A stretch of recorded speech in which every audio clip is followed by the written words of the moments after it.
Senior وزیر پنجاب مریم اورنگزیب نے 9 مئی کے ملزمان کو سزا میں تاخیر پر سوالات اٹھا دیے۔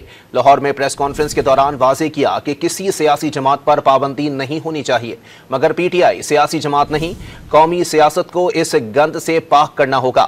اگر اس پر پابندی نہیں لگی تو کل دہشت گرد تنظیموں کو بھی سیاسی جماعت کا سرٹیفکیٹ دینا ہوگا۔ منصوبہ بندی کے تحت ریاستی اداروں کے اوپر 2014 سے موصوب حملہ آور تھے اور ہوتے آئے ہیں۔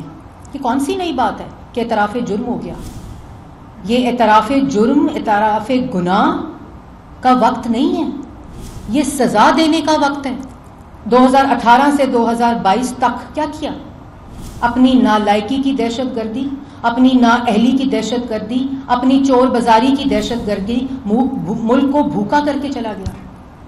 اور آج کہتا ہے میں نے 9 مئی کی پرامن کال دی تھی۔ اسی طرح پرامن طریقے سے 2014 کا دھرنا بھی کیا تھا، اسی طرح پرامن طریقے سے ملک کے اوپر اور ریاست کے اوپر حملہ آور ہوئے تھے۔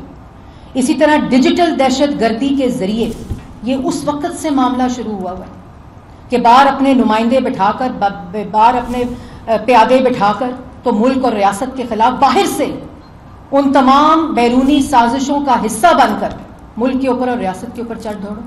بجلی کی بل جن کا آج رونا روتے ہیں، جس پہ لیکچر دیتے ہیں،